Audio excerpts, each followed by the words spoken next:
안녕하세요. 코로나 시대의 혐오와 인권. 네, 저는 사회를 맡은 김지향입니다. 오늘 박한희 변호사님, 장혜영 국회의원님 모시고 네, 이야기 나눌 건데요. 네, 제가 오늘 사실 무대 공포증이 있는데 사람들이 잘 믿어주지 않더라고요.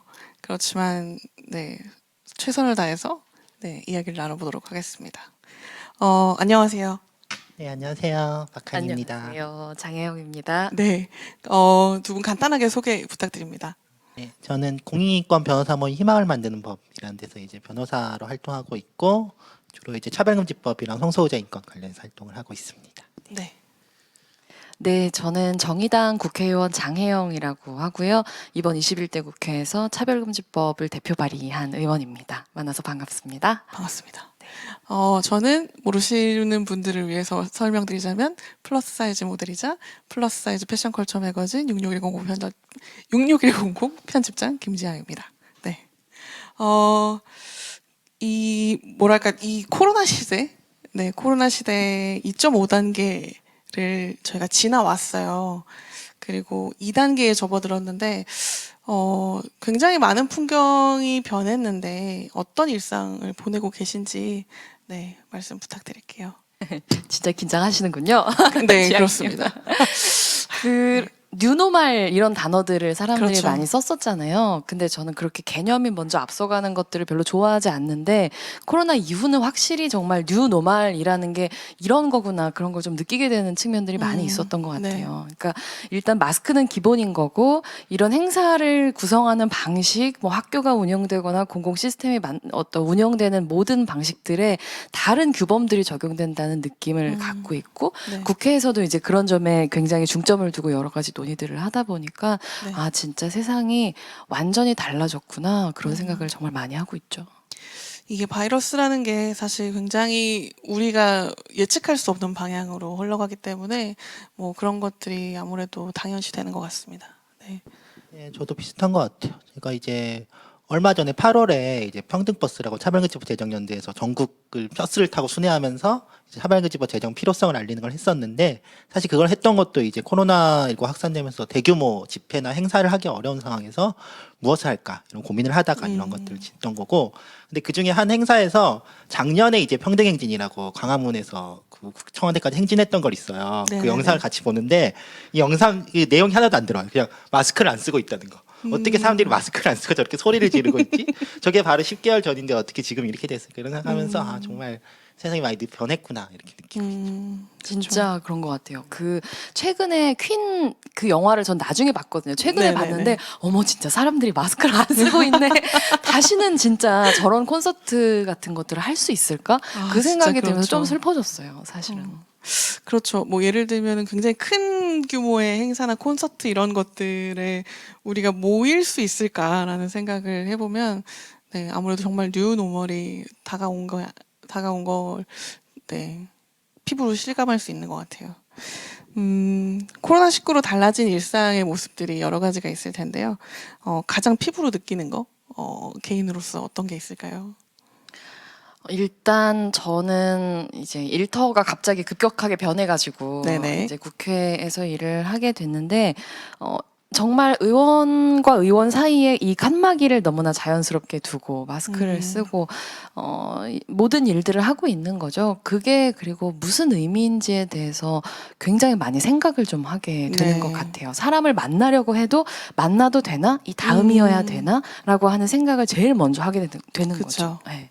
가장 우선순위 되는 사람을 만나게 되는 것도 맞아요. 있고요. 정말 필요한 거 아니면 그쵸. 안 만나게 되고. 대면하지 않고 뭐 네. 일을 처리할 수 있는 그런 게 필요하고요. 네. 어떠세요? 네, 저는 이제 정말 아쉬운 게 이제 저희 조카가 지금 두 돌이거든요. 아. 너무 귀여워요. 진짜 태어났을 때부터 거의 한 달에 한 번씩 가서 보고 했었는데 네. 이번 추석에는 이제 못 본 거예요. 그쵸, 그쵸. 내려갈 수도 없고 그러니까 너무 아쉬운 거예요. 진짜 그 또 아기니까 제가 찾아가기도 지금 뭐 한 거예요. 혹시 그쵸, 갔다가 그쵸, 뭔일 생기면 그쵸. 어떡하지 이래갖고 되게 자주도 못 보고 이런 것들이 정말 이게 보고 싶어도 이게 못 보는 사람들 이게 정말 뭐 주변에 이제 병원에 부모님 입원해 계시거나 이런 분들도 맞아요. 진짜 몇 달 동안 못 본 분들도 계신데 이럴 때 정말 어떤 기분일까 이런 것들 많이 느끼고. 그쵸. 이게 뭐 병원이나 시설에 계신 분들 같은 경우는 그 단체 생활을 하시니까 아무래도 더 방역에 신경을 써야 하고 그러다 보니까 또 네, 뭐 면회객이나 이런 것들에 또 제한이 있을 수밖에 없는 거고요. 네. 그래서 이 코로나 시대가 아무래도 그 혐오의 시대라고 저는 해도 과언이 아니라고 좀 느끼고 있어요.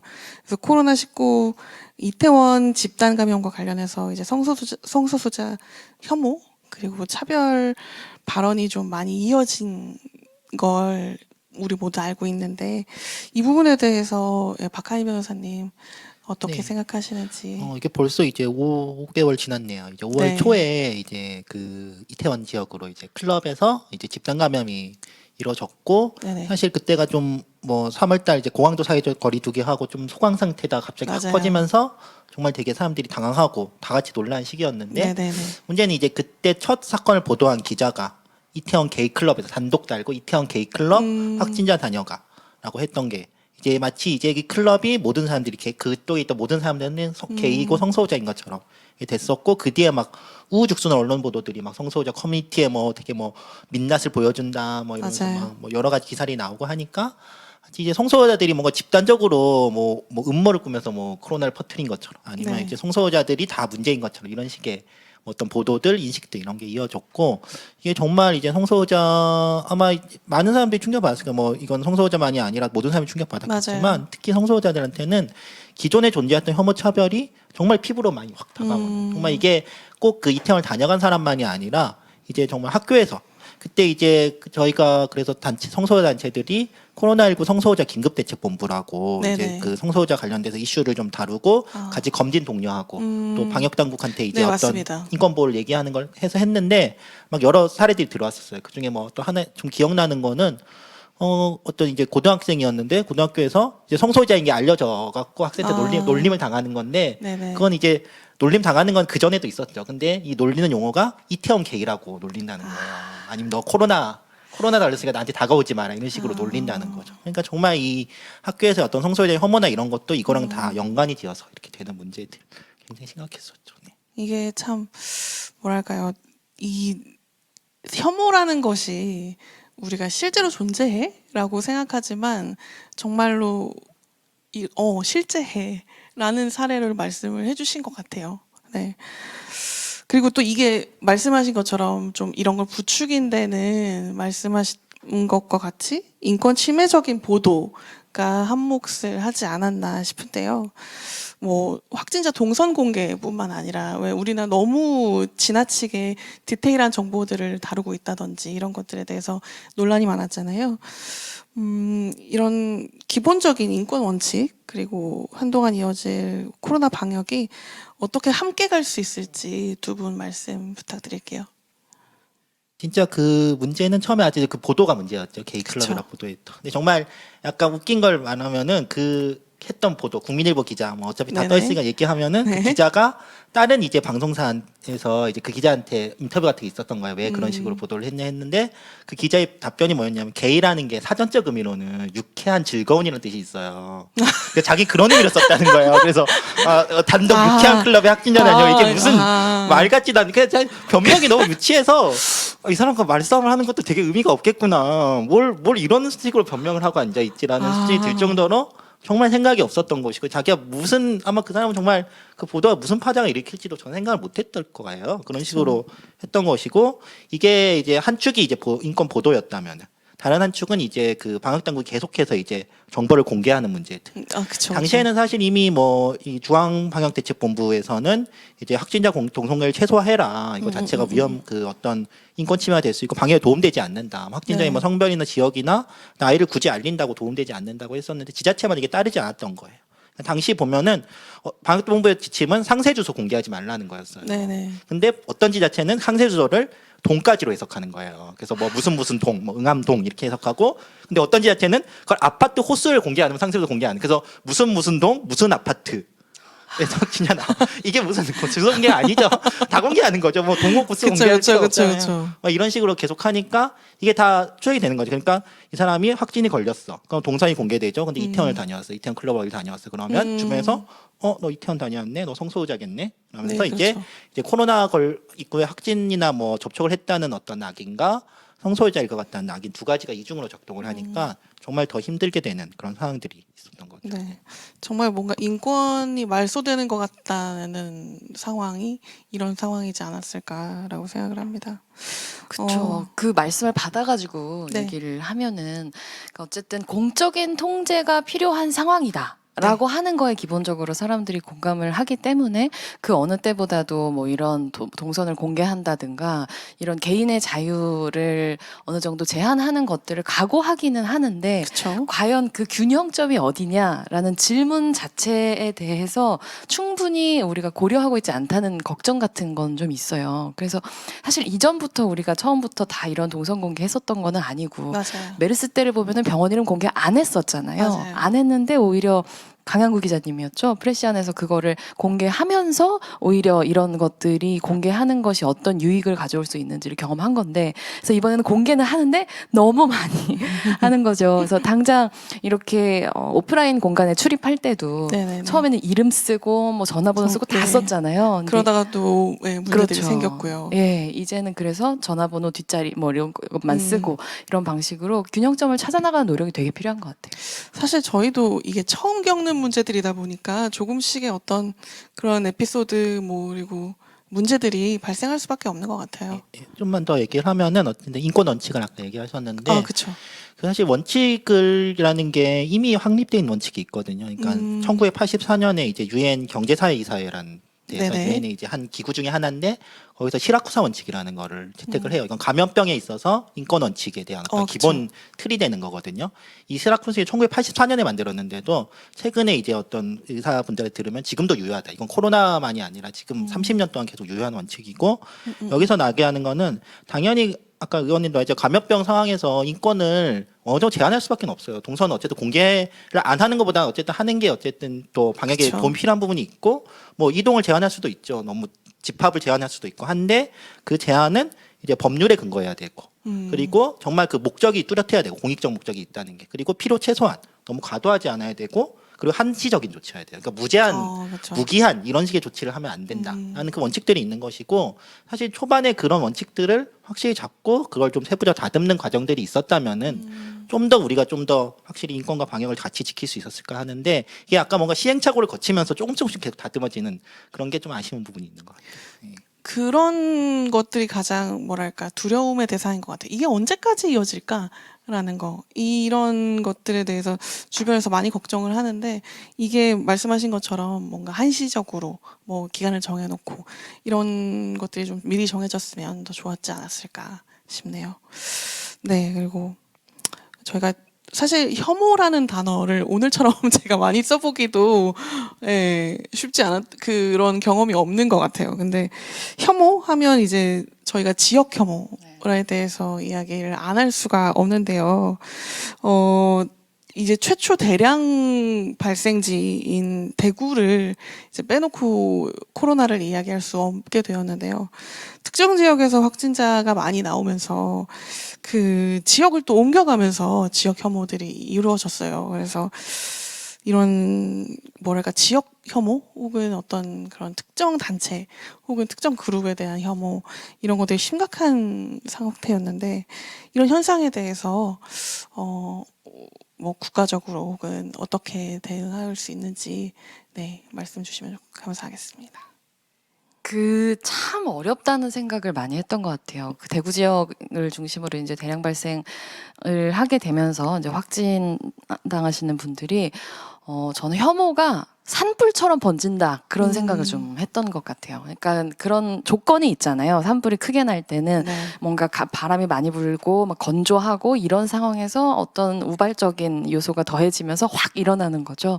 그래서 이런 종류의 혐오들도 사실은 우리 사회에 이미 어느 정도 내재되어 있는 것들이 있는 거죠. 지역 감정이라는 이름 혹은 어떤 지역 그 자체에 대한 네네네. 편견과 혐오 이런 것들이 있는데 그게 사회적으로 어떤 위기 요소 라고 여겨지는 거하고 결합됐을 때 그런 요소들이 다시 확 촉발되면서 그런 예를 들면 뭐 지역이라면 지역, 뭐 대구 지역에 있는 사람들 이런 방식으로 특정이 되고 그분들이 가지고 있는 도덕적인 가치를 깎아내리는 방식의 말들을 맞아요. 막 결합시켜 가지고 쏟아내게 되는 거죠. 근데 그게 가장 위험한 이유는 이런 위기 상황에서 제일 중요한 건 사실 상황을 정확하게 판단하는 건데 상황 판단을 자꾸 흐려버린다는 점에 있는 것 같아요. 우리가 무슨 일이 어떻게 일어나는지를 정확히 알아야 그 다음 대책을 세울 텐데 그게 아니라 대구 사람들이 도덕적으로 결함이 있기 때문이야 라는 방식으로 얘기하고 나면은 그걸 우리가 어떻게 손쓸 수 있는 방법이 없잖아요. 그렇죠. 그저 그 혐오가 더 강해지는 것이고 혐오를 당하는 사람들은 너무 힘든 것이고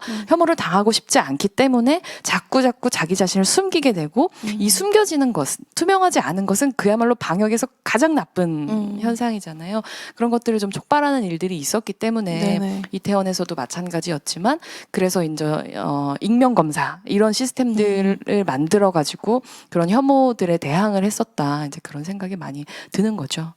정말 시스템을 구축해 나가는 과정 중에 있지 않나라는 생각이 드네요.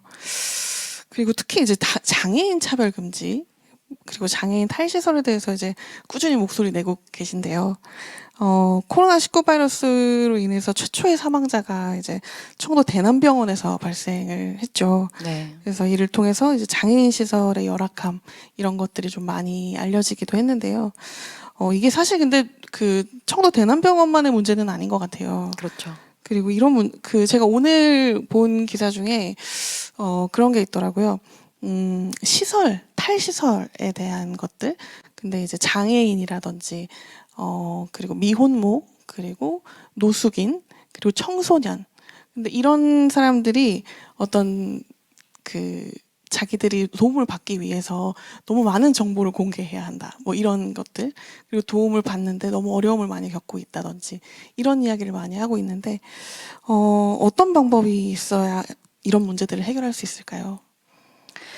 참 그 청도대남병원에서 집단 감염이 발생하는 걸 봤었을 때가 제가 막 이 국회의원 선거 경선을 치르고 있을 때였어요. 비례대표 선거를. 네네. 근데 그때 그 기사를 보고 정말 입을 막고 울었는데 제가 정치를 시작하게 된 이유가 사실은 이제 제 친동생이 장애가 있고 그 이후로 굉장히 오랫동안 장애인 거주시설에 있었고 그런 삶이 결코 뭐랄까요 어쩔 수 없는 것이 아니라 굉장히 부당한 것이로구나라는 걸 느끼고 이제 탈시설을 하면서 다른 지금 시설에 살고 있는 장애 당사자들도 비장애인 시민들과 마찬가지로 지역사회에서 지역사회의 권리와 서비스를 누리면서 살 수 있어야 된다. 그걸 만들고 싶어가지고 정치를 시작하는 거였는데 네. 너무나 이 우리 사회의 불평등한 구조, 장애를 가지고 있다는 것, 정신장애 당사자로서 살아간다는 것이 극명하게 드러나는 그런 곳에서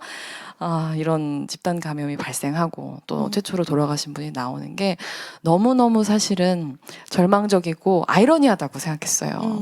왜냐하면 그 로버트 라이시 이제 예전에 미국의 노동장관 하셨던 분이 그런 계급을 새롭게 정의를 했잖아요. 코로나 이후에. 네. 그러니까 원격 근무를 할 수 있는 사람들, 그리고 원격 근무를 못하고 꼭 대면 노동을 해야 되는 사람들, 그리고 맨 마지막에 있는 사람들이 폴가튼이에요. 잊혀져 버린 사람들인 거죠. 이 폴가튼에 해당되는 사람들이 가장 취약하고 그곳에서 이제 같은 어려움을 겪는다고 하더라도 훨씬 아프게, 훨씬 심하게 겪고 있다는 거. 사실은 재난이 찾아오기 그 이전부터 일상이 재난이었다는 거. 그쵸. 이거를 보여주는 게 이 모두를 떨게 하는 코로나였다라고 하는 게 사실은 되게 가슴 아픈 점이었던 것 같아요. 예, 저도 좀 더 얘기 드리면 이제 정말 그 코호트 격리라는 게 이게 대체 뭘 위한 것인가? 청년에는 그런데 이게 코호트 격리라는 게 사실 그 사람들을 위한 건 아니거든요, 절대로. 그 맞아요. 사람들을 코호트 격리하면 당연히 위험하죠. 그 같은 지역에 다 몰아놓고 있으면 지금 모이지 말라고 하는데 다 모아놓고. 그쵸. 그러니까 이게는 그게 아니야. 그 장애인 청소년실에 있는 장애인 분들이나 이런 분들 환자를 위한 게 아니라 그 밖에 있는 사람들, 맞아요. 대남병원 밖에 있는 사람들로부터 일종의 이제 오염원인 거죠. 그 청도되는 오염원으로부터 차단시키기 위해서 하는 것이고 사실 이 감염병에 대한 어떤 낙인과 이제 혐오 지금 이런 방역에서 이제 저 인권 침해 이런 것들이 다 그런 방식이잖아요. 그러니까 사람이든 뭐든 오염원이 되는 거예요. 오염원이 되는 것이고 그 오염원을 없애야 되는 거. 나한테 그 오염원이 다가오면 안 되니까 이 사람들은 숨어 있어야 되고 드러내면 안 되고 얘기하면 안 되고 그렇기 때문에 너가 문제다라고 얘기를 하는 것인데 사실 그렇게 했을 때 결국은 문제 생기는 거는 그 사람들이 당연히 감염이 돼서 코로나로 치료를 받으면서 사망하거나 뭐 다치는 문제도 있겠지만 계속해서 삼기 때문에 막을 수가 없는 거예요. 사실 소위 말하는 이제 구제 조치라고 하는데 사실 사람에 대해서 구제 조치를 할 수 있나요? 그건 할 수가 없잖아요. 사람이 어떤 집단을 개인을 완전히 사회에서 없는 사람처럼 보이지 않는 사람처럼 할 수도 없는 것인데 그 실효성도 없고 그것이 인권 침해가 되는 문제를 계속해서 이렇게 발생하는 것이 정말 코호트 격리는 저는 정말 이거는 문제가 큰 것 같아요.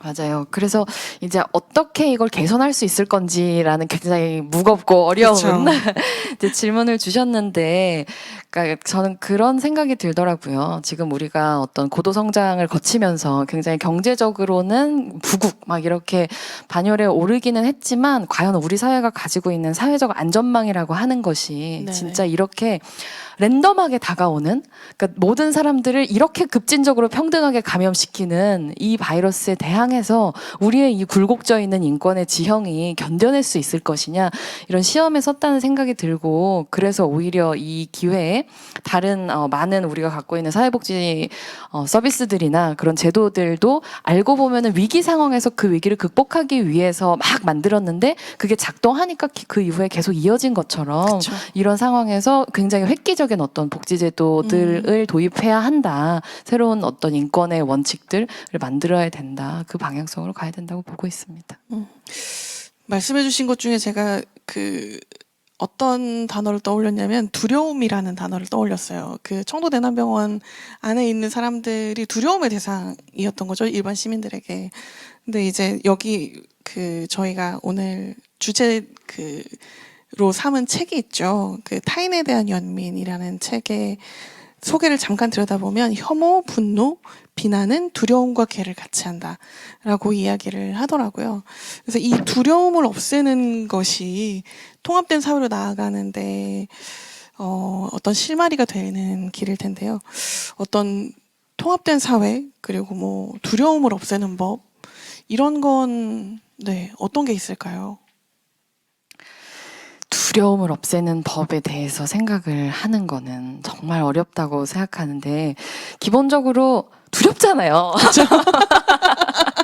두려운데 두려움을 없애는 건 정말 너무 마치 평등이라고 하는 가치가 우리가 영원히 지켜나가야 될 가치이기는 하지만 그쵸. 정말 죽는 그 순간까지 우리가 완벽하게 평등해지지는 않을 것 같다. 맞아요. 하지만 그럼에도 불구하고 눈앞에 존재하는 불평등들을 없애 나가면서 미적분하는 것처럼 그쵸, 그렇게 그쵸. 이제 평등으로 나아가는 것 같은데, 전 두려움에 대해서도 비슷한 전략이 필요하다는 생각이 들어요.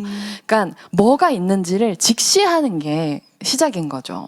뭐가 날 이렇게 두렵게 만드는지, 정말로 그게 이렇게 큰 두려움을 느껴도 될 만한 그런 대상인지. 맞아요. 사실 요만한 건데 그 그림자가 이만하다고 해서 이것에 대해서 지나친 두려움을 느끼고 있는 건 아닌지, 그래서 적절하게 대응하지 못하고 있는 건 아닌지, 이런 태도를 갖는 게 사실은 시작이라는 생각은 들어요.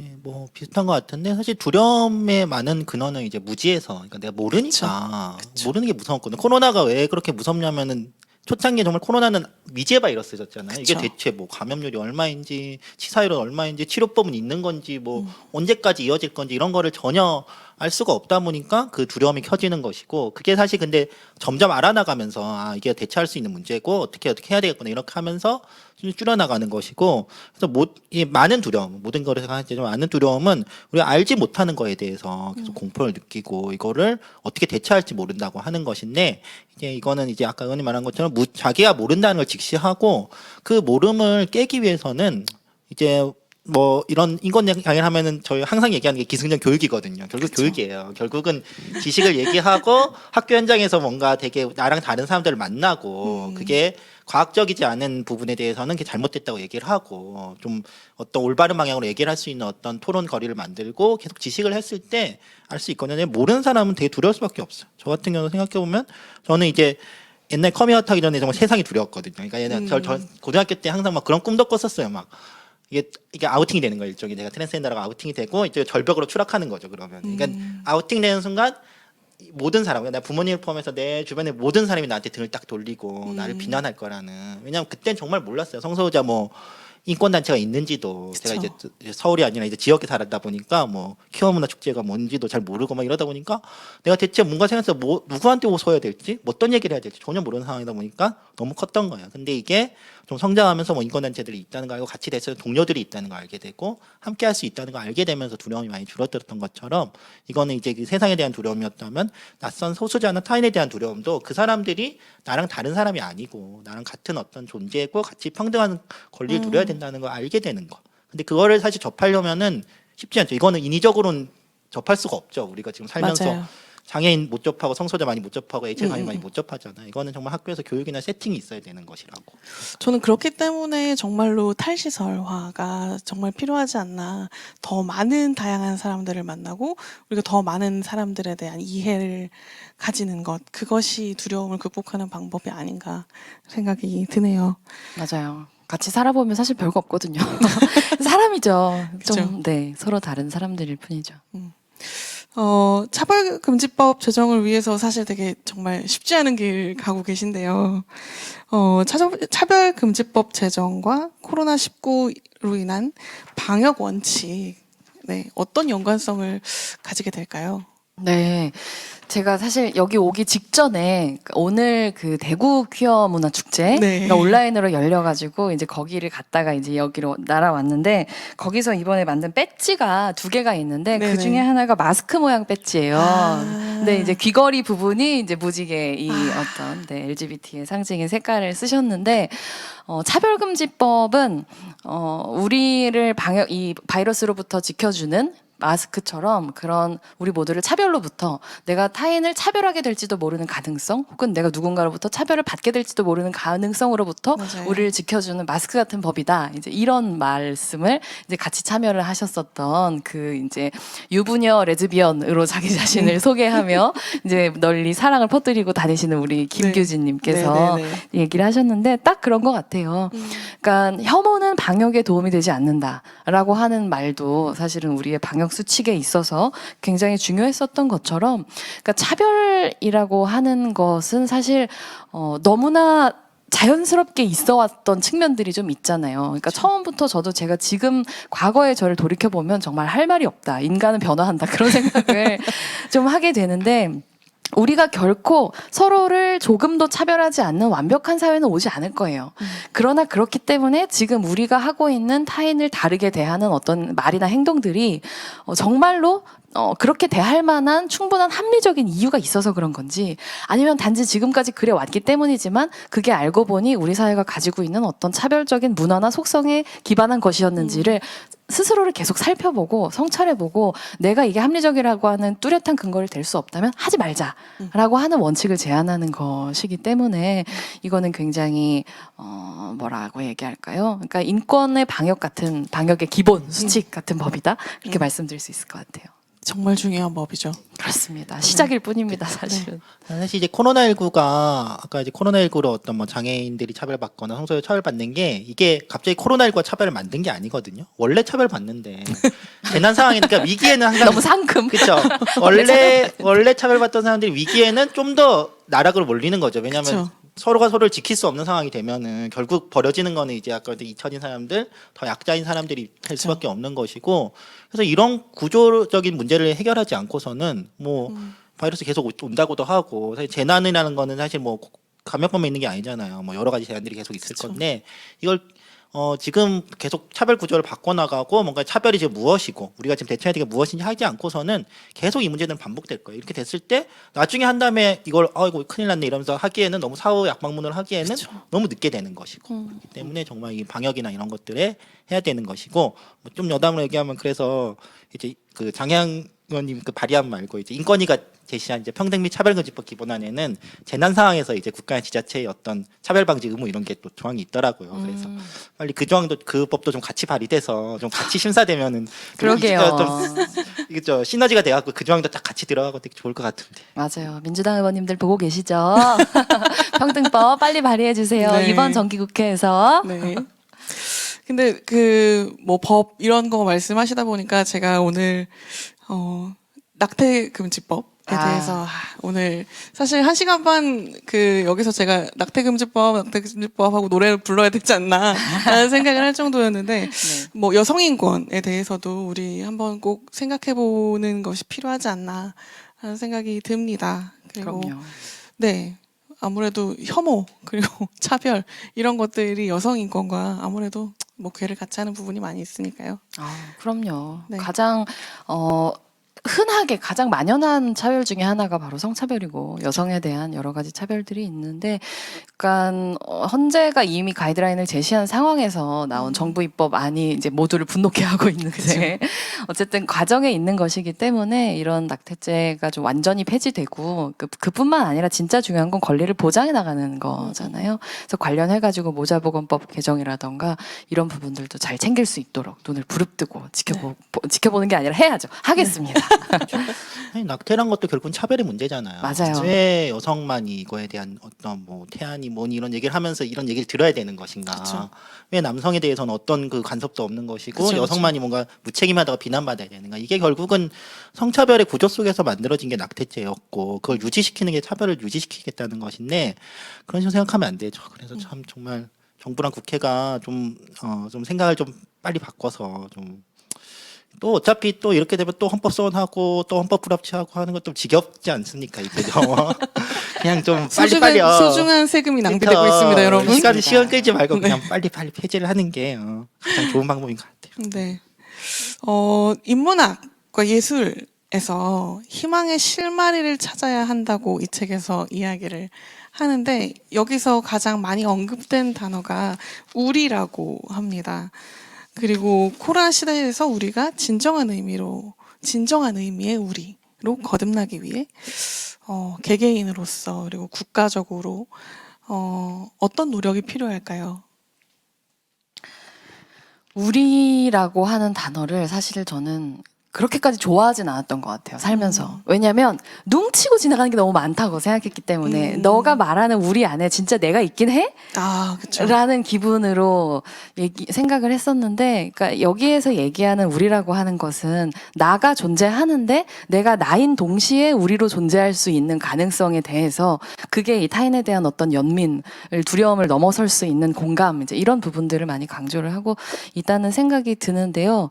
그러니까 우리 모두가 다 다르지만 동시에 추상적인 의미로 다 똑같은 개인이야 라고 하는 두 가지 생각을 가질 수가 있는 것이죠. 그렇기 때문에 우리가 완전히 모든 것에 대해서 생각이 일치하지 않는다고 하더라도 그렇다고 우리가 함께 살아갈 수 없을까? 우리가 친구가 될 수 없을까? 우리가 같은 방역수칙을 지킬 수 없을까? 우리가 좀 더 나은 사회보장제도를 가질 수 없을까? 이런 논의들은 얼마든지 할 수 있는 것이고 결국은 그런 방식으로 우리가 추상적 개인으로서 동등한 우리가 될 때 진짜로 더 튼튼한 어떤 회복 탄력성을 가지고 있는 잘 깨지지 않는 이제 그런 사회를 만들 수 있을 거라는 관점에 저는 너무너무 공감을 하는 바입니다. 네. 사실 이제 제가 차별금지법 관련해서 뭐 얘기하거나 할 때 많이 하는 게 이제 평등이라는 게 주어진 개념이 아니라 발견하는 개념이라고 하거든요. 근데 우리도 비슷한 것 같아요. 사실 우리라고 했을 때 그 우리에 누가 포함되어 있는지는 그때의 시대마다 말하는 사람이 누구인지 다르거든요. 이제 미국 독립선언문이 보면은 우리라고 해요. 우리는 모두 평등하고 존엄하다 이렇게 시작해요. 선문에 네. 보면. 근데 미국 독립선언에 우리가 당연히 뭔지 아시죠? 여성 아니었고 흑인 아니었어요. 중산층 백인만 우리였죠. 그 우리들이 모여서 우리는 평등하다고 했던 거고 그 우리 속에 그 흑인과 여성이 포함되는데 진짜 수백 년의 투쟁이 있었고 사실 지금도 계속 투쟁하고 있잖아요. 그래서 우리가 사실 같은 동등한 존재가 된다는 거는 되게 어려운 일이에요. 사실 정말 그냥 태어나면 동등해 이렇게 이야기하기는 정말 어려운 부분이고 그걸 하기 위해서 계속 싸움이 필요한 것이고 그걸 하는 것들은 이제 어떤 보이지 않는 소수자들이 계속 목소리를 내고 계속 드러내고 내가 여기 있고 나의 권리가 보장된다 얘기하는 것 그게 받침이 돼야 되고 또 하나는 지금 우리라고 생각하는 우리가 정말 그 모든 사람을 포함하고 있는 것인가를 내가 서인 위치에서도 한 번 더 성찰을 해봐야 되는 거죠. 나는 우리는 모두 평등해, 우리는 모두 사람이야라고 할 때 나는 어디까지 우리인 거지? 난 대체 우리 어디까지를 나의 동등한 사람은 나의 바운더리를 포함시키고 있는 건지를 같이 성찰하고 같이 만나는 어떤 그런 것들을 좀 해볼 때 좀 같이 좀 변할 수 있지 않을까. 맞아요. 그리고 이 인문학과 예술에서 이제 실마리를 많이 찾을 수 있다는 얘기가 여기에서 되게 중요한 얘기잖아요. 근데 저는 뭔가 고상한 얘기를 굳이 하지 않아도 충분히 음악이라고 하는 게 맞아요. 말 한마디를 섞지 않았을 때 얼마나 큰 어떤 함께 느끼는 고향감 같은 것들을 쉽게 만들어내는지 이런 게 진짜 정말 대단하다는 생각이 드는데 예를 들면 이제 저는 이제 중증 발달장애인 동생하고 같이 살고 있단 말이에요. 그리고 제 동생은 이런 종류의 과학의 언어나 논리의 언어나 이런 것들을 정말 좋아하지 않아요. 이렇게 말을 걸면 대답하지 않거든요. 근데 이제 음악이 있는 거죠. 예를 들면 이제 성시경 씨 음악을 되게 좋아하는데 이제 성시경 씨 음악을 틀면은 이제 그럼 그때부터 저하고 접점이 생기거든요.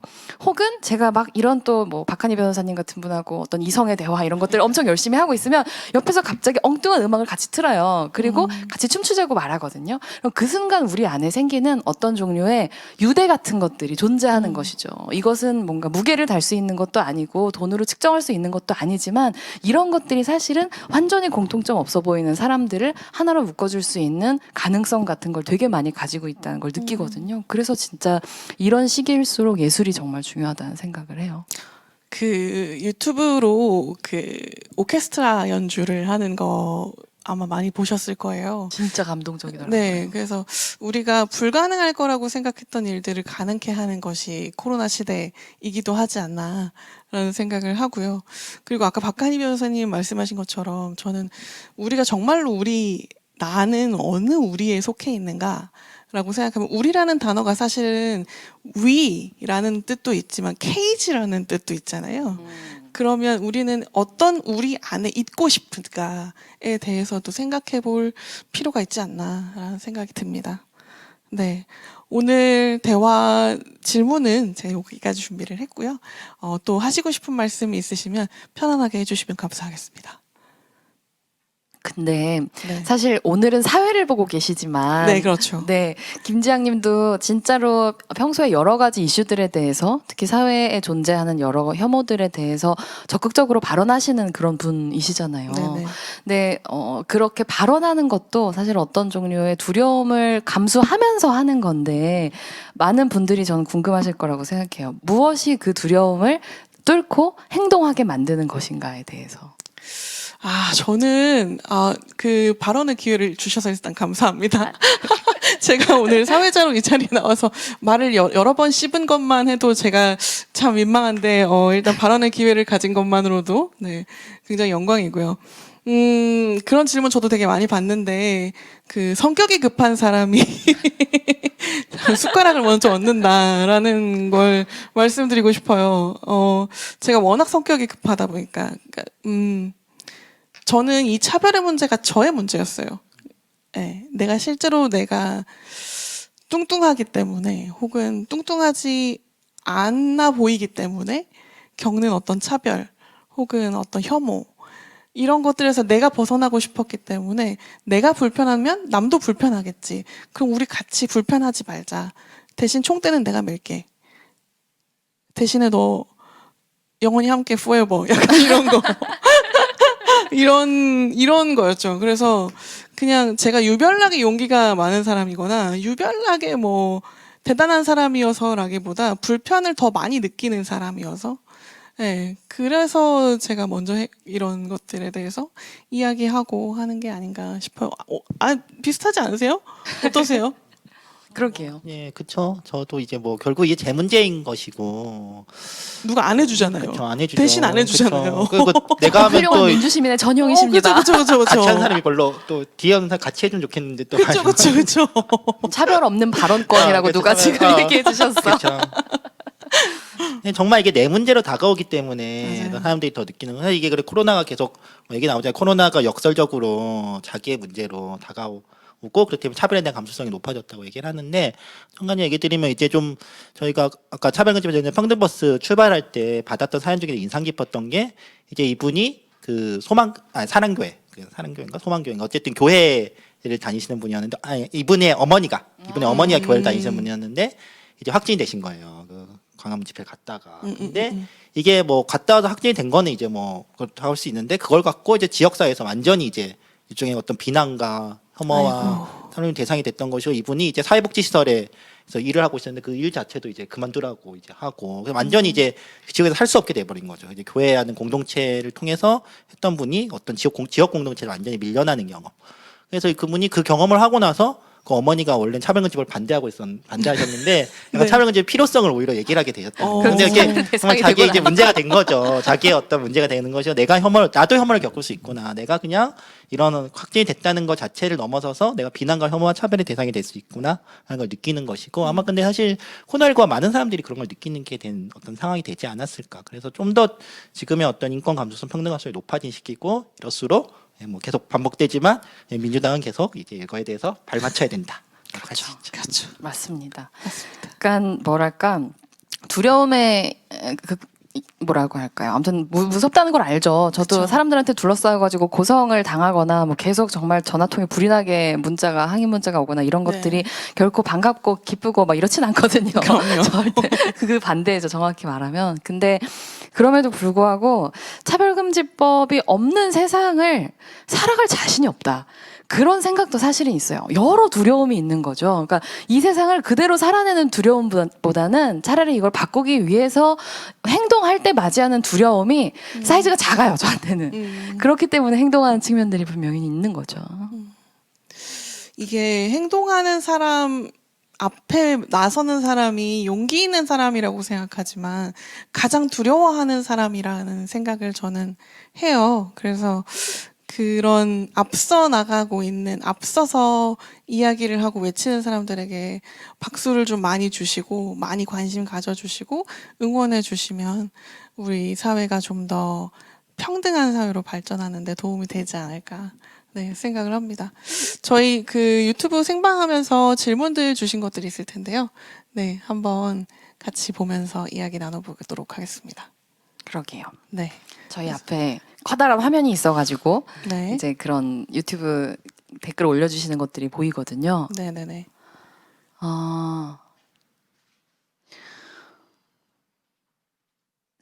저한테 주신 질문이 있으니까 제가 이걸 한번 일단 네네네네. 읽어보겠습니다. 장혜영 의원님께 차별금지법에 관련하여 질문이 있습니다. 인터넷에서 차별금지법에 학력이 들어가는 걸 반대하는 글을 보았는데요. 그의 요지는 이랬습니다. 본인이 노력하여 좋은 대학을 갔는데 왜 열심히 공부한 내가 차별을 받아야 하는가에 대한 얘기였는데 너무 벙찌면서 할 말이 없더라고요. 저도 벙찌네요.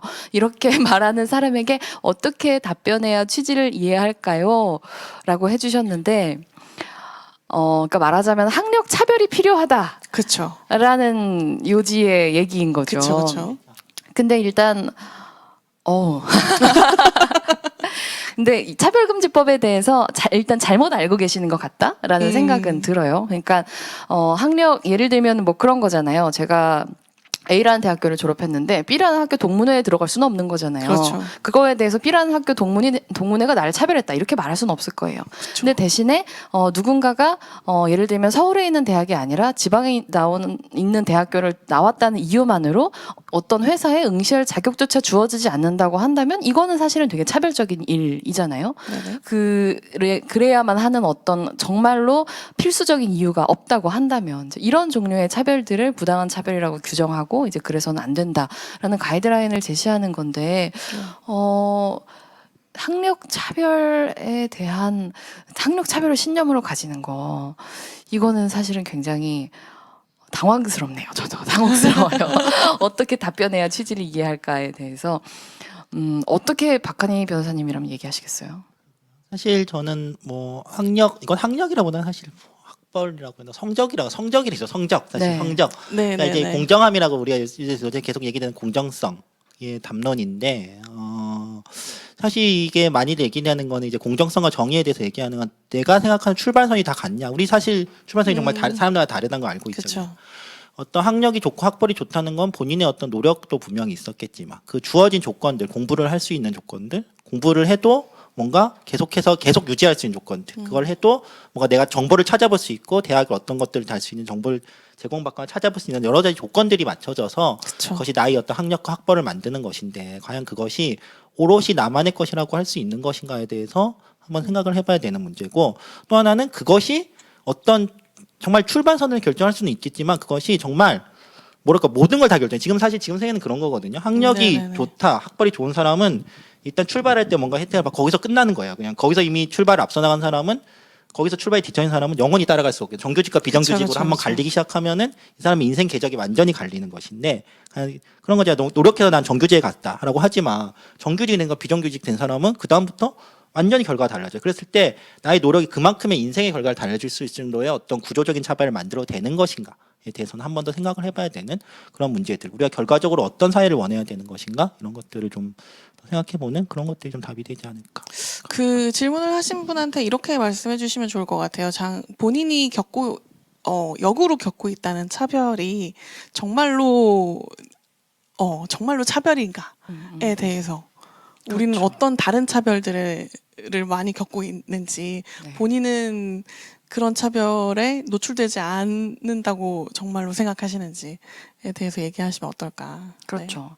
게다가 좋은 대학을 갔으면 잘 하신 거잖아요. 그죠. 그거랑 이 법이랑 사실은 별 상관이 없어가지고 약간 당황스러워. 그런 게 있는 것이죠. 네. 대학을 다니셨으면 이제 그 삶을 잘 사시면 되는 거고 다른 사람들이 학벌로 인해서 부당한 어떤 차별을 받지 말자라고 하는 게 이 법이 제시하는 가치이기 때문에 네, 그건 좀 이렇게 얘기를 해주시면 좋지 않을까라는 생각이 드네요. 네, 다음 질문을 볼게요. 혐오로 인한 차별이 인권에 위배된다고 하지만 한편으론 또 혐오 표현의 자유도 존재하는 것이 아닌가 하는 의견도 있을 수 있는데 어떤 주장이 더 타당하다고 할 수 있을까요?인데, 네, 혐오 표현의 자유라고 하는 게 존재합니까? 변호사님, 변호사님, 예, 그냥 문헌적 의미로 자유란 게 뭐든지 할 수 있다면 존재할 수 있죠. 네, 네. 그러니까 자유라고 하는 게, 그러니까 우리가 만든 이 공동체가 합의한. 그렇죠. 합의한 보호하는 자유라고 하는 것은 타인에게 위해를 끼치지 않는 범위에서의 자유를 보호하는 거라고 해석하는 것이 타당하죠. 근데 뭔가 내가 저 사람이 정말 싫으니까 저 사람에 대한 나의 분노와 혐오를 있는 대로 말 안에 담아가지고 저 사람한테 던지겠다라고 하는 것을 그런 보호받는 자유의 영역에서 얘기하는 거는 저는 자유에 대한 이해가 정말 많이 부족한 거라는 생각밖에 들지 않아요. 사실 이제 표현의 자유에서 많이 얘기되는 건데 일단 뭐 지금의 어떤 뭐 국제 기준이나 이런 걸 따지면 이제 혐오 표현의 자유라는 게 없다는 게 어느 정도 합의된 거겠지만 좀 더 얘기를 들어가면 사실 표현의 자유란 거는 기본적으로 말을 하지 못한 사람들이 어떤 권력자나 어떤 다수자를 향해서 말을 할 수 있는 자유로서 기본적으로 그렇게 설정이 됐던 거거든요. 표현의 자유가 처음에 설정이 된 거는 소위 말하는 이제 그 프랑스 혁명이나 그 민주혁명 때 이런 정권 왕이나 어떤 그 귀족층에 대해서 어떤 서민들이 얘기할 수 있는 것들을 냈던 것인데 혐오 표현은 그런 게 아니죠. 혐오 표현의 대상은 절대 권력층이나 이런 게 하는 게 대상이 아니라 나보다 더 사회적 지위가 낮은 사람들 또는 사회적 소수자에 있는 사람들의 어떤 비하나 어떤 그 사람들의 차별을 유발하거나 어떤 그 사람들이 더 이상 말을 못하게 만드는 그런 것들을 하는 것이고 이런 것이 하나의 표현의 자유로서 보호받는 것은 사실 그 표현이 갖고 있는 취지나 그 영역에 맞지 않는 부분들 하나가 있는 것이고 사실 그래서 선생님 가장 헷갈리는 거는 싫어할 자유라고 하는데 싫어하는 감정을 어쨌든 누가 막을 수는 없어. 내가 속으로 정말로 나는 정말 뭔가 내가 어떤 뭐 이중이 싫을 수 있어. 어떤 나라 사람이 싫을 수 있어요. 어떤 나라 사람한테 뭐 되게 안 좋은 일을 당했어요. 그 그쵸. 사람한테 그래서 뭐 내가 뭐 전애인이 뭐 어느 나라 사람이었는데 되게 안 좋게 헤어졌어. 그러면 나 이 사람 보기만 도 싫어하는데 내가 길거리에서 그 나라 사람 다 쫓아내야 됩니다. 너무 싫어요라고 얘기하는 거는 다른 문제란 거죠. 그러니까 이 혐오 표현의 문제는 다른 문제라는 건데 감정을 규율하는 게 아니에요. 감정은 어쩔 수 없어요. 그거는 대화를 할 수 있겠지만 법이 규율하거나 할 문제는 아니죠, 당연히. 근데 길거리에서 그걸 얘기하는 그게 더 넘어가서 사장이 직원들한테 나는 어느 나라 사람이 싫어라고 하는 거는 어떤 의미겠어요? 그 사람보다 너 나가라는 얘기잖아요. 똑같은 의미야. 그건 차별이 될 수밖에 없는 것이고 그런 것들을 좀 섬세히 구분했으면 좋겠습니다. 네. 자, 다음 질문 보겠습니다. 혐오와 차별의 굴레에서 벗어나기 위해 항상 노력하고 있지만 역시 말씀해주신 나와 다른 우리에서 살고 있는 사람들의 입장을 생각하는 게 가장 어려운 것 같아요. 그러다 보니 저도 모르게 악의 없는 차별이 들어갈까봐 조심스러워지는 것 같습니다. 이런 딜레마를 해결하기 위해선 어떤 자세가 중요할지 세 분의 의견이 궁금합니다. 네. 악이 없는 차별이라고 하는 거는 너무 재미없는 대답이라서 약간 죄송하기는 한데 저는 뭐 기승전 일단 그래서 차별금지법이 필요하다라는 말씀을 드리고 싶고 결국에는 우리가 차별에 대해서 더 많이 이야기할 기회가 필요하다는 생각이 들어요.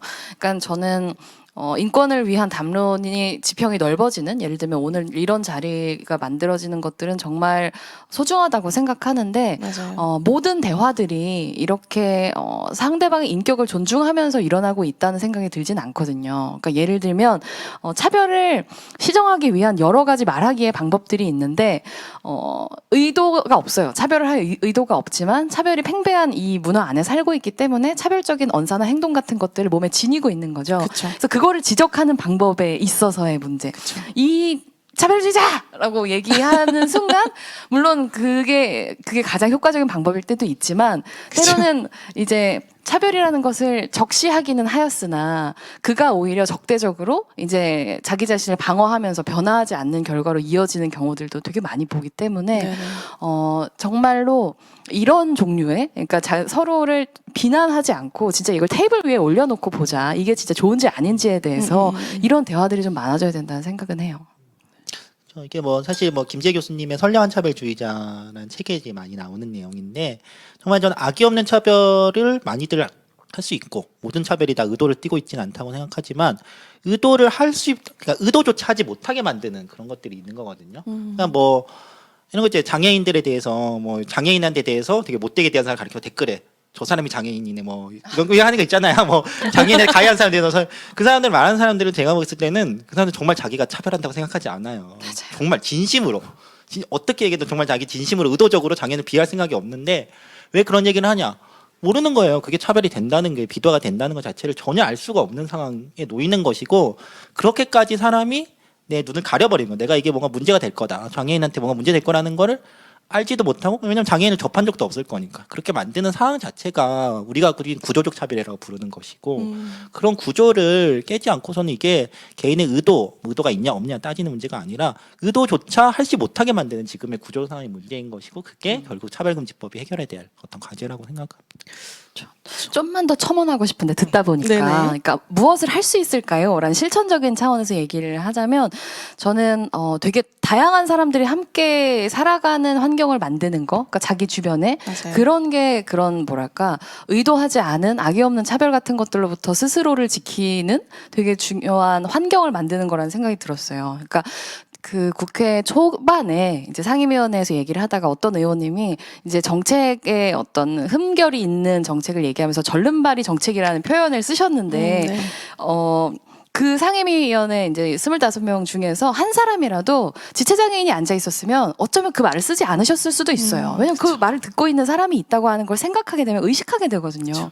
내 옆에 성소수자 친구가 있다고 한다면 성소수자를 비하하는 발언을 하는 게 너무 어렵죠. 왜냐면 안 듣고 있으니까. 그런 것처럼 다양한 사람들이 바로 내 곁에서 나와 동등한 위치에서 그 얘기를 듣고 자기 자신의 어떤 도덕성을 비난받았다고 느낄 수 있다라고 하는 환경을 우리가 자꾸자꾸 만드는 게 되게 중요한 것 같아요. 책 속에 나오는 게 아닌 거죠. 장애인이나 그쵸. 성소수자나 가난한 사람들이. 그렇죠. 이게 내 주변에 그런 친구가 있는가? 네. 왜 그것이 굉장히 큰 사람에게 큰 영향을 주는 것 같아요. 네네네.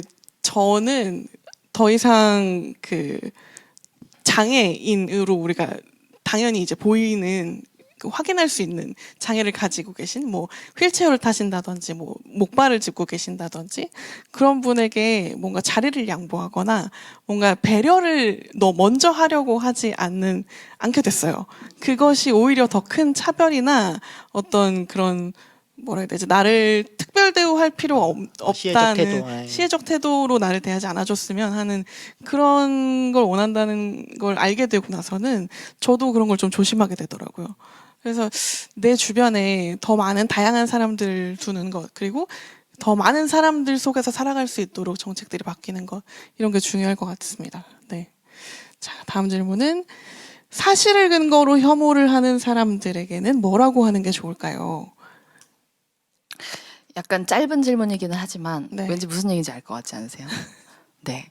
그러니까 예를 들면 저는 이런 거라고 생각해요. 그러니까 장애를 가지고 얘기를 하면은 그 클래식 공연장에서 네 이제 자폐 스펙트럼 장애를 가지고 있는 것으로 여겨지는 어린아이가 조용히 하지 않았고, 그래서 결국에는 사람들의 눈총을 견디다 못해가지고 이제 그 부모님이 그 자녀를 데리고 공연장을 뜨는 일이 네네. 일어나고 나서 어떤 이런 장애인들에 대한, 말하자면 이제 조용히 스스로를 공연 시간 동안에 할 수 없는 사람들에 대한 어떤 문화 향유권을 어디까지 허용해야 되는 거냐, 네.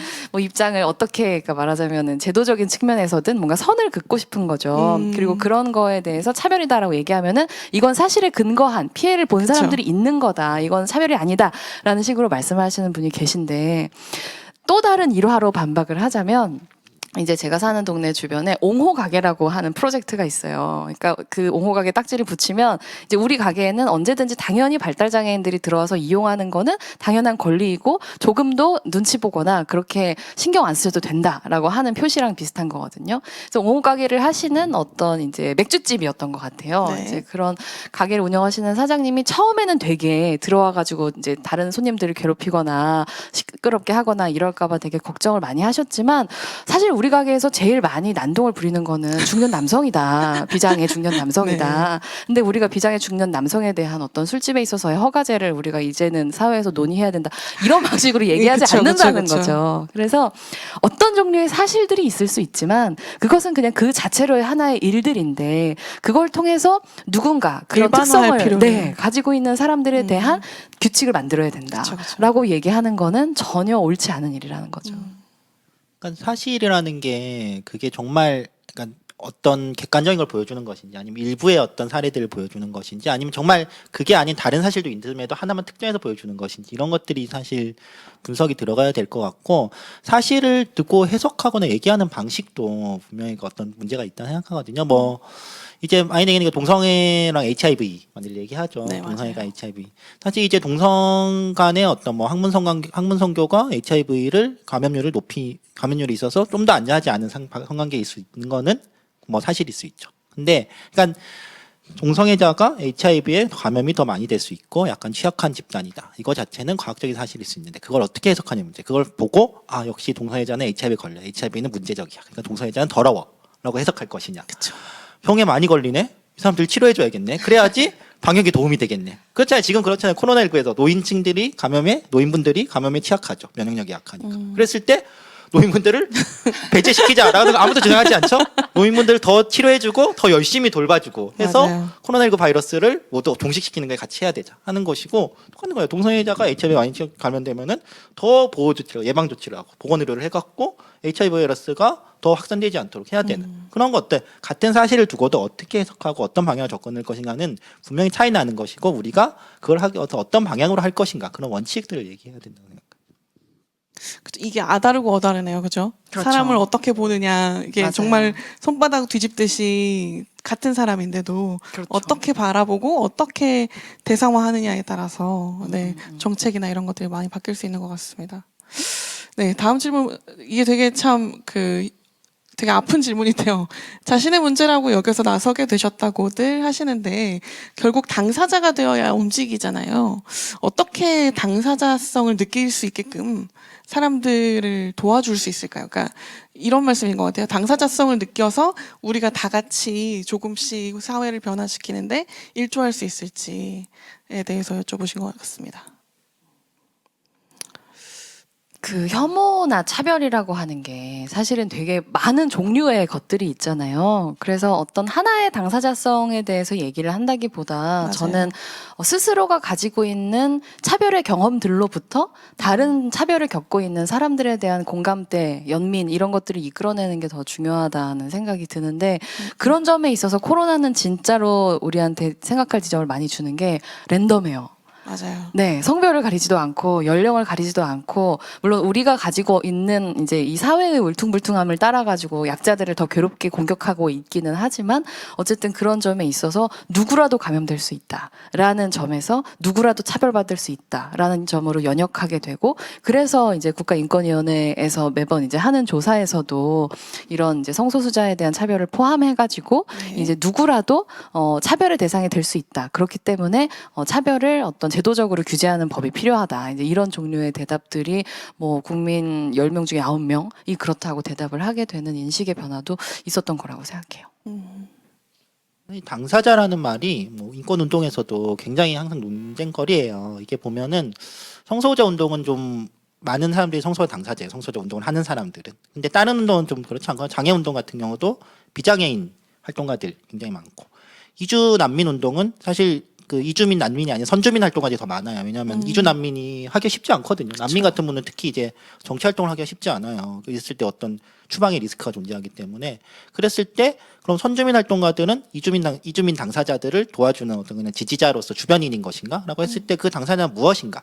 우리가 당사자를 정말 그 어떤 속성을 두고 그 속성을 경험한 사람만으로 산정할 것인가? 그 속성에 갖고 있는 차별의 문제를 같이 경험하는 사람으로 할 것인가? 저는 후자라고 생각하거든요. 우린 당사자를 굉장히 확장시킬 수 있고 우리가 당사자 친구, 그러니까 성소수자 친구를 둔 사람이 그 성소수자 친구가 겪는 어떤 차별과 혐오의 문제를 같이 경험했고 같이 쌓아 나왔다면 그 친구도 분명히 이 성소수자 혐오 차별이 있어 나도 어떤 지위를 갖고 얘기할 수 있거든요. 물론 이제 실제로 좀 더 들어가면 구성사용 부분이 필요하긴 하죠. 어떨 때는 정말 그 당사자를 가진 사람이 정말 물리적인 의미의 당사자성을 가진 사람이 네네. 얘기할 필요도 있을 것이고 어떨 때는 같이 얘기할 수도 있을 것인데 그런 것들을 좀 너무 이제 벽을 치고 당사자 비당사자가 딱 구분되고 나는 얘기하면 안 돼 이런 식으로 할 게 아니라 그 차별의 문제 그러니까 사실 어떤 특정 개인이나 속성의 문제가 아니라 그 사람이 겪는 경험의 문제라는 것을 집중을 하고 그 경험은 아까 의원님 말한 것처럼 누구한테나 있을 수 있는 경험 보편적인 경험일 수도 있거든요. 성소수자의 경험이 장애인의 차별 경험과 다르지 않아요. 정말 되게 연결되어 있는 부분이고 우리의 경험이 여성의 경험과 또 다르지 않고 이런 식으로 맞아요.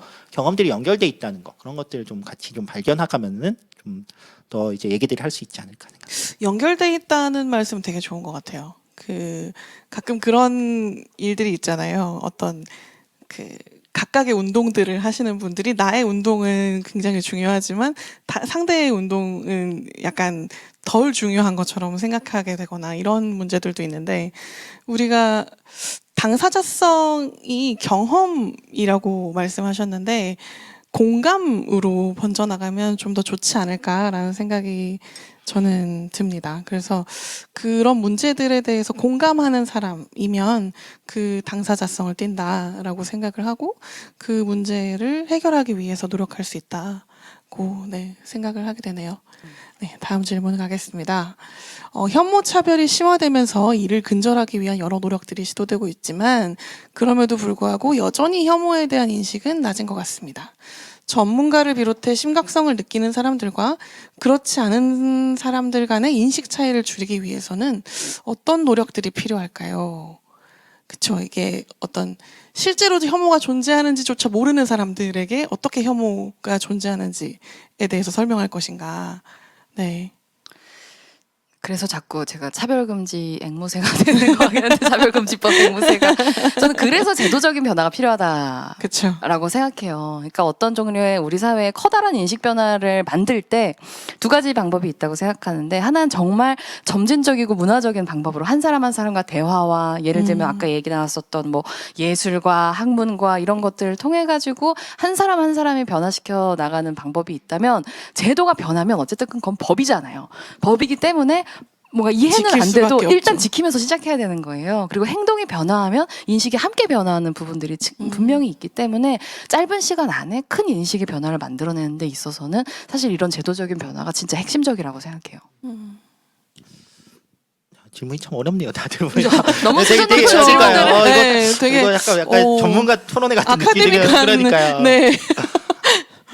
혐오에 대한 인식이 저는 우리는 충분히 많이 높은 것 같기도 한데요. 이게 인권위 조사나 최근에 보면은 정말 우리 사회의 혐오성에 대해서 작년에 이제 인권위가 혐오 표현 실태 조사를 했었거든요. 국민 한 몇천 명에 대해서 했었는데 네. 일상에 혐오 표현을 당한 적이 있다는 질문에 한 내가 저기로 한 65%가 그렇다고 자기도 경험을 당해봤다. 그게 어떤 이유든 뭐 이게 뭐 제가 장애인이라서 남성이라서 여성이라서 어떤 경우든 혐오 표현을 당했다고 얘기를 했거든요. 이게 사실 낮은 게 아니에요. 정말 보편적인 문제이고 누구나 정말 살면서 그거는 나를 향한 걸 수도 있겠지만 누군가 다른 사람을 향한 것이기도 한데 우리가 정말 온라인이나 이런 데서 항상 이제 혐오 표현에 대한 문제들을 보고 있는 것 같고 저는 그거를 지금 인식이 아예 없는 사람은 뭐 정말 모든 경우에 혐오를 안 당하는 뭐 정말 극소수의 사람이 그런 사람이 있을지도 모르겠지만 그분은 집에 인터넷이 안 되는 분이 그럴 아닐까. 수도 있겠죠. 예, 인터넷이거나 아니면 집에서 좀 딴 사람을 안 만나거나 그런 게 아니라면은 누구나 사실 지금 혐오의 대상에서 자유롭다고 보기는 어려운 상황이라고 봐야 되지 않을까. 네, 맞습니다. 말씀을 듣다 보니까 약간 정도의 문제라는 생각도 들었어요. 그러니까 그쵸. 사람들이 그래 차별을 하면 안 되지, 그래 우리 사회에 혐오가 존재하지라고 이제 인식이 있기는 한데 그 인식의 정도의 차이가 있을 수 있잖아요. 그쵸, 그쵸. 그러니까 이런 문제에 대해서 더 심각하게 느끼는 분들일수록 문제를 알기 위해서 훨씬 더 많은 정보를 접하게 되고 그러다 보니까 얼마나 이 실태가 심각한지에 대해서 느끼시게 되는데 그런 것들을 정말 지나가는 뉴스 헤드라인으로만 이제 맞아요. 접하는 분들은 맞아요. 그렇게까지 심할 거라고는 사실 생각을 잘 못 하시는 거죠. 저만 하더라도 이번에 차별금지법 토론회에서 그 영국 부대사님이 어머님이 우간다에서 오신 이민자이신 거예요. 그러다 보니까 이제 피부색이 백인이 아니신 거예요. 근데 이분이 차별금지법 제정의 필요성을 얘기하면서 내가 아직도 택시를 타면서 종종 승차거부를 당한다. 이런 얘기를 하시는 거예요. 그러니까 그런 정도의 이야기들, 소식들, 어떤 종류의 차별들이 존재하는지를 매스컴에서 만날 수 있는 것들이 있잖아요. 아주 극화되는 방식 말고. 이제 그런 게 좀 필요하다는 생각은 들고 역시 기승전 교육인가 싶기도 하고 그래서 차별금지법 안에 이제 교육에 대한 내용들도 사실은 굉장히 중요하게 포함되어 있는 거죠. 네. 저는 제 경험도 한번 잠깐 짧게 말씀드리면 저희가 그 샵에 오시는 분 중에 그 어떤 불특정 다수, 길에서 불특정 다수로부터 혐오를 당하지 않은 여성을 만나기가 되게 어려워요. 네. 뚱뚱하다는 이유로. 뭐 침을 뱉는다든지 욕을 한다든지 아니면은 뭐 웃으면서 킥킥거리면서 지나간다든지 이런 것들 있잖아요. 그래서 이런 문제들이 사실은 그 되게 만연해 있는데 우리가 보지 못하거나 아니면 못 봤다고 해서 없는 게 아닌데 사람들은 네. 이렇게 목도하지 않으면 존재하지 않는다고 생각하고 혹은 그게 좀 얼마나 중요한지 생각하지 못하는 거 아닌가라고 생각이 되네요. 네, 다음 질문 가겠습니다. 학벌, 성별, 나이 등등 여러 종류의 차별이 있잖아요. 차별이 싫고 차별을 하지 않으려고 노력하지만 어떤 영역에서는 저도 기득권을 가지고 있고 저도 모르게 제 기득권을 유지하려고 하고 이걸 잃게 되면 어쩌지 않은 불안을 느낄 때가 있어요. 이 잘못된 불안을 줄일 수 있는 방법, 개인의 영역에서 혐오, 차별하지 않을 수 있는 노력에는 뭐가 있을까요?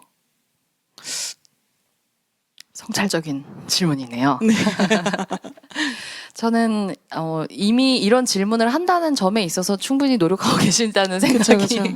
기본적으로는 드는데 저도 같은 고민을 가지고 있고 늘 그 고민에 답하기 위해서 노력하는 것 말고는 이제 다른 어떤 용 빼는 재주랄까 그런 것은 없지 않을까 싶은 게 차별이란 무엇인가라고 하는 책이 있는데 데보라 헬먼 선생님이 쓰신 건데 차별 퍼즐이라고 하는 표현이 나와요. 네. 그러니까 어떤 상황에 있어서 어떤 종류의 다르게 대함이라고 하는 것이 이게 차별인가?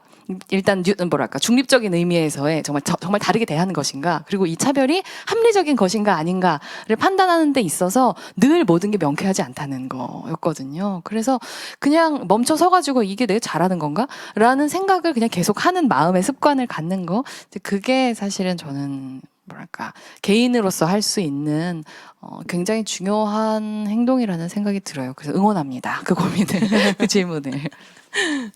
저 사실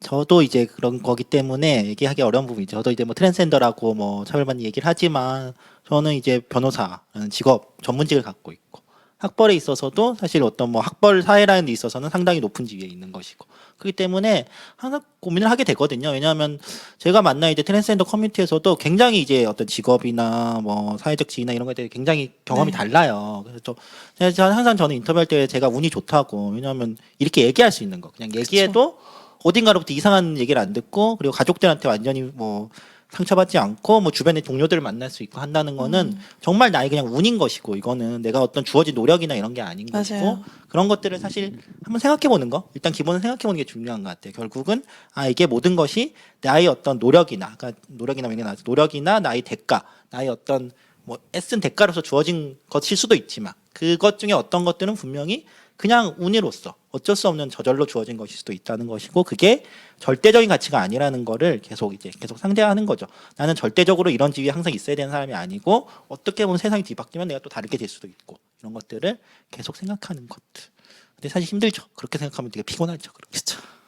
그 불로소득이라는 것, 이게 정말로 내가 노력해서 얻은 것인가? 그리고 말씀하신 것처럼 이게 내가 합당하게 늘 가져야만 하는 것은 아니다라는 생각을 하는 거, 이것이 굉장히 중요할 것 같습니다. 네. 다음 질문 가겠습니다. 초등학교에서 근무하고 있습니다. 어린이들 사이에서도 혐오 발언이 점점 아무렇지 않게 오가는 것 같아요.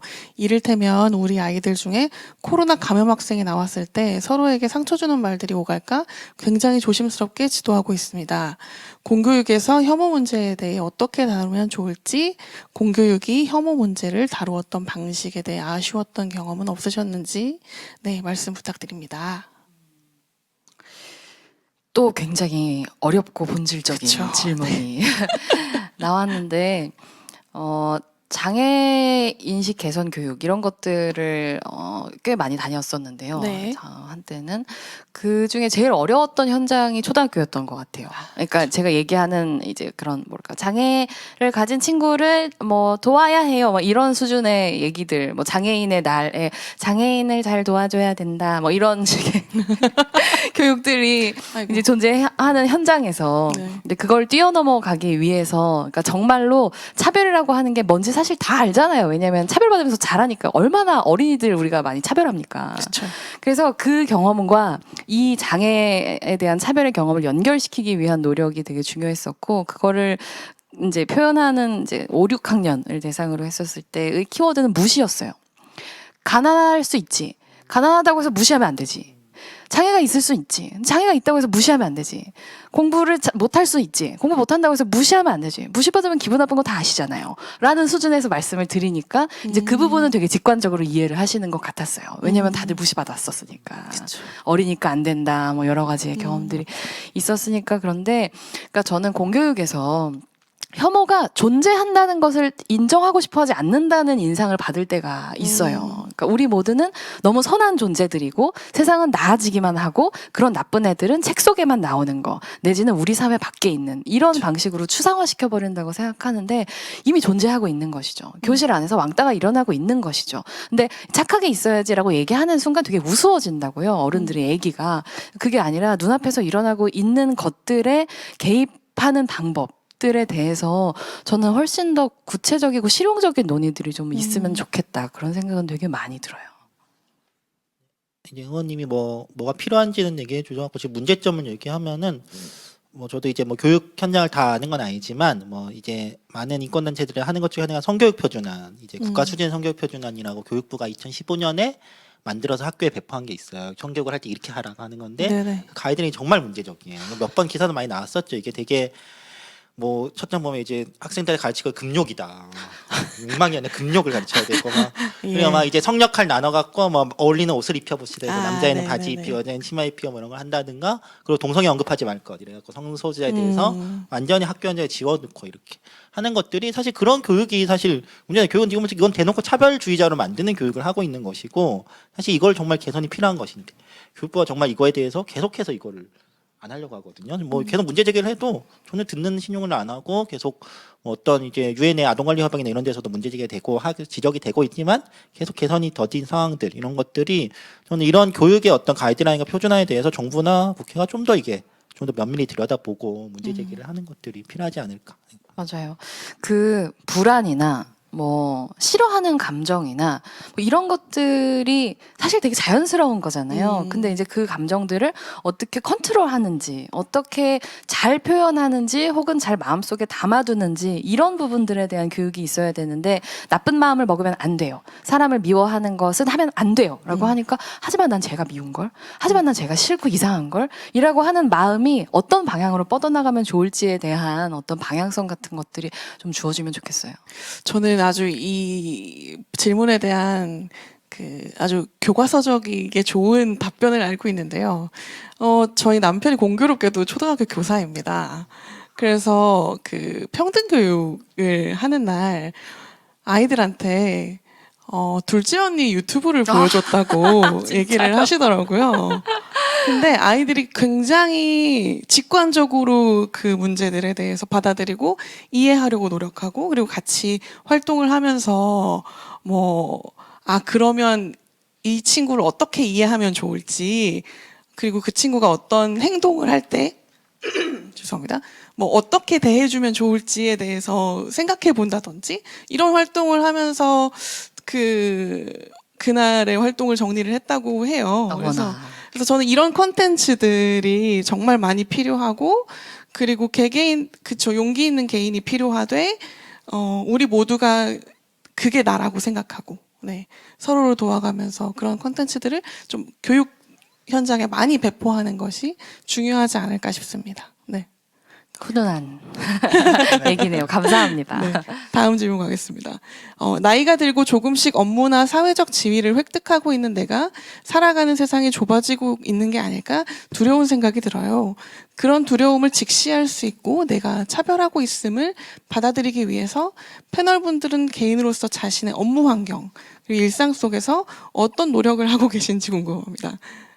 요거는 제가 먼저 네. 저는 사장으로서 사실은 이게 모두가 다 사장으로 사람이 삶을 살진 않잖아요. 그렇죠. 보통은 그 직원으로 삶을 살다가 구성원으로 살다가 이제 생을 마감하시게 되는데 사장으로서 그런 어떤 나의 위치나 이런 것들이 다르다는 것을 매일매일 나는 사장이니까 조심해야 한다. 그리고 사장과 직원이 다르지 않다.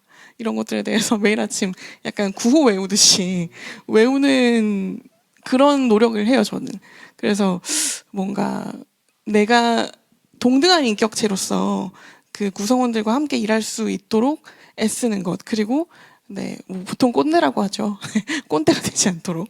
네, 더 많이 그 사람들에게 뭐 결정권이나 이런 것들을 함께 논의할 수 있도록 하는 것. 네, 좋은 리더가 되는 것은 어려운 일입니다. 네, 맞아요. 이걸 받아서 저도 얘기하자면 저도 나름 사장이라서 그렇죠. 그런 표현을 하죠. 그러니까 의원실이 저를 포함해가지고 10명이에요. 그러니까 저와 함께 일하는 보좌진들이 9명이나 네네. 있는 거죠. 그래서 저는 그냥 약간 비슷한 얘기인데 나는 아마도 저 사람들을 차별하고 있을 거야 이미. 내가 저분들이 말씀을 안 하고 있을 뿐이지 나는 이미 실수를 되게 많이 하고 있을 거다라고 생각하고 이제 하고 있다는 걸 기정사실로 받아들이고 나면은 그게 뭘까를 알아야 되고 그쵸. 알고 나면은 고치기가 편해지는 거죠. 그래서 이제 물어보는 수밖에 없잖아요. 이렇게 저렇게 얘기했는데 혹시 제가 뭐 실수한 건 없나요? 어떻게 뭐 불편한 점이 있었다거나 다른 생각을 했는데 말하면 안 될 것 같아서 말하지 않은 게 있나요? 라고 이제 물어봐요. 그럼 이제 말씀을 처음에는 안 해주시지만 여러 번 물어보면 그래도 얘기를 해주시거든요. 뭐 수긍에 가는 것도 있지만 약간 이런 걸 그렇게 생각한단 말이야? 이런 기분이 종종 들 때가 있는데 있어요, 종종 있어요. 드는 게 그게 진짜 사악한 거예요. 왜냐면은 거기에서 우리의 위계가 차이가 있다고 하는 걸 제가 이미 알고 있기 때문에 그쵸. 나와 다른 생각이 불편하게 느껴지는 거죠. 만약에 이게 상호관계가 뒤집혔다고 한다면 불편하게 느끼지 않았을 거예요. 그래서 그런 불편한 콤콤함이 느껴질 때마다 아 이래서 인간은 자기의 마음을 단련해야 된다. 계속 그렇게 끊임없이 물어보는 거고 좋은 하나의 기준은 애매할 때는 월급 순서대로 힘든 걸 한다. 네. 그렇게 하면 좀 명확해지더라고요. 네. 그렇습니다. 저는 사장이 아니네요 여기서. 다 비슷한 것 같아요. 어쨌든 그 사실 아까 말했던 되게 쿰쿰하게 느껴지는 거, 되게 불편하게 느껴지는 거, 그게 사실 정말 핵심인 것 같아요. 저도 하다 보면은 약간 뭐 여러 사람들 연대체를 하거나 여러 뭐 글들을 읽거나 하다 보면은 약간 뭔가 이런 게 있잖아요. 머리로는 아 이게 맞는 것 같은데 감정적으로 맞지 않아요. 아, 이것까지 신경 써서 살 수 있어? 막 이런 걸 어떻게 살아? 막 이런 차별 문제 있으면 아니 이런 사람이 못 살지. 이게 무슨 이것도 차별이야? 막 이런 생각 드는 거 몇 개 있잖아요. 있으시죠? 아 이걸 뭐 문제 얘기하고 있어. 그럴 때마다 이제 그냥 말하기 전에 생각하는 거죠. 이제요. 말하기 전에 생각하는 거 중요하죠. 맞아요, 맞아요. 생각했나요? 내가 그렇게 생각하는 게 이게 정말 그 합리적인 이유를 생각하는 건가 아니면 그냥 기존의 어떤 관념을 깨기 싫은 저항감인 것인가 이런 것들을 계속 생각하고 한 번 좀 되짚고 한 번 더 알아보고 이게 뭐 어떤 주장에서 이런 얘기가 나오는 것인가 한 번 더 알아보고 그래서 판단을 하고 이런 것들을 좀 어렵지만 사실 저도 이게 뭐 다 잘하고 있다고 당연히 얘기할 수 없겠지만 네네. 한 번이라도 더 거치려고 이제 노력을 하고 있는 것 같아요. 맞아요. 핵심은 그건 것 같아요. 내가 실수를 할 수도 있다는 가능성을 열어놓는 거. 그건 것 같아요. 네. 오늘 질문이 거의 다 끝났을까요? 제가 뭔가 써 있는 걸 하나 알려주셨어요. 네네네. 네. 자, 차별금지법의 가장 걸림돌이 되는 것은 무엇인가요? 그냥 찬성한다는 말, 마음만 가지는 것 말고 어떤 구체적인 행동을 하면 차별금지법 제정에 도움이 될까요? 아, 너무 좋은 말씀해 주셨습니다. 그러게요. 아주 구체적인 질문을 주셨으니까 아주 구체적으로 대답을 하자면 지금 살고 계시는 지역구 국회의원한테 나는 차별금지법을 찬성한다고 하는 의지를 표현해 주시는 게 가장 정확하고 도움이 되는 이 상황에서의 움직임이에요. 왜냐하면 반대를 하시는 분들은 오랫동안 이게 벌써 2007년부터 시작이 됐었으니까 오랫동안 여러 가지 방법으로 반대를 하는 사람들이 있다. 그리고 이것이 여러 사람이고 이것이 너의 재선 혹은 3선, 4선에 지대한 영향을 끼칠 것이다. 라고 하는 방식으로 정치적인 의사표현들을 해왔단 말이에요. 근데 이제 이 차별금지법을 만들어야 된다고 하는 쪽에서는 이 원론적인, 그러니까 이것이 왜 필요하고 이것이 왜 인권의 원칙이 중요하고 이런 방식의 말씀들은 많이 하셨었지만 실제로 그런 정치적인 압력으로서 이 찬성이라고 하는 에너지를 전달하는 것은 지금까지는 그렇게 아주 자주 사용되었던 전략은 아닌 것처럼 느껴지거든요. 근데 지금입니다. 지금 하시면 돼요. 이웃집에 살고 있는 혹은 나의 가족들과 함께 여러 사람들이 나는 이 문제를 굉장히 중요하게 바라보고 있다라고 하는 걸 지역구 의원한테 전달하시는 거. 그게 진짜 중요합니다. 이게 왜 해외에서는 미국에서는 파티라고 하지 않습니까? 예, 이 정당을 가지고 그리고 내가 거기에 어떤 의견을 피력하는 거 이런 것이 정말 중요한 시대가 아닐까 싶어요. 네. 의견 보내는 거 너무 좋고 뭐 보낼 때는 손편지 좋습니다. 맞아요. 손편지 정성을 맞아요. 들여서 정말 맞아요. 손편지 하는 게 그러면 좋고. 그리고 무시할 하나 수 없는 예, 의견되죠. 그리고 차별금지법 제정연대 활동들을 좀 팔로우해 주시면 차별금지법 제정연대라고 차별금지법 제정을 위해서 하는 시민단체 연대가 있거든요. 여기서도 아까 말씀하신 어떤 사실 항상 이게 어려워요. 그 조직화를 어떻게 할 것인가. 왜냐하면 이 쪽수로 계속 밀릴 때 우리가 어떻게 좀 더 압력을 만들 것인가가 항상 이제 운동의 입장에서 어려운 부분이긴 한데 어떻게든 좀 온라인이나 오프라인 하려고 또 이제 하반기 계획들을 준비하고 있으니까 네네. SNS에서 한번 검색을 해보시고 필요한 활동들이 있다면 같이 해주시면 좋을 것 같습니다. 네. 자, 오늘의 마지막 질문입니다.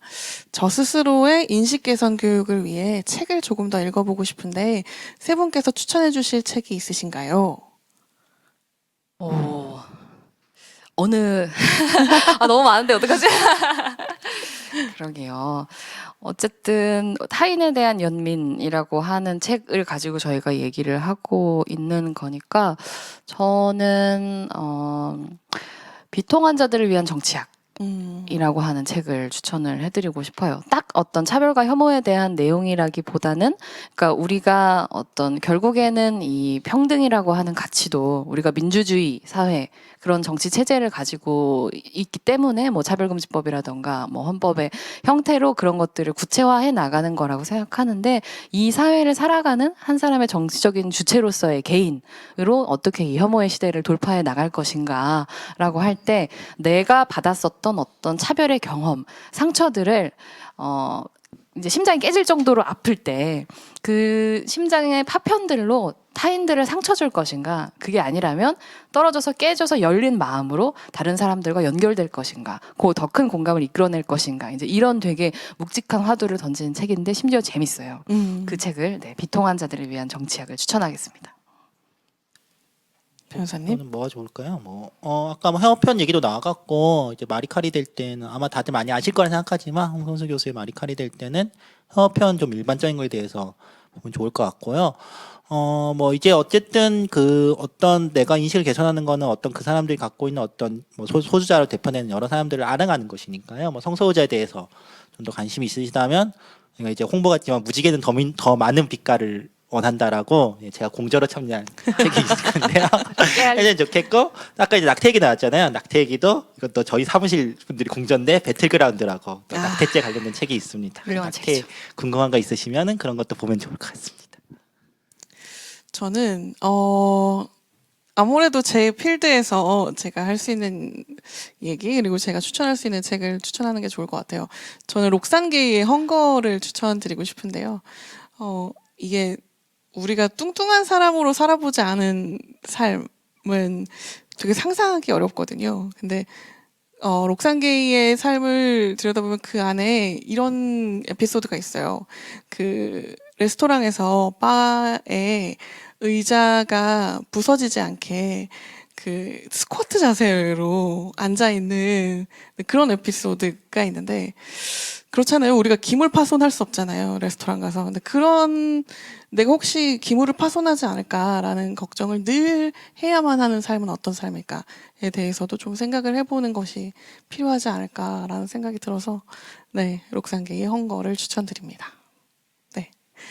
자, 오늘 두 분 모시고 굉장히 긴 얘기 그리고 아카데믹한 질문들과 함께 네, 우문현답 그리고 또 정말 중요한 질문들 많이 해주셨고 그것들에 대해서 저희가 네, 최대한의 답변을 해드렸는데요. 오늘 어떠셨는지 네, 한마디씩 부탁드립니다.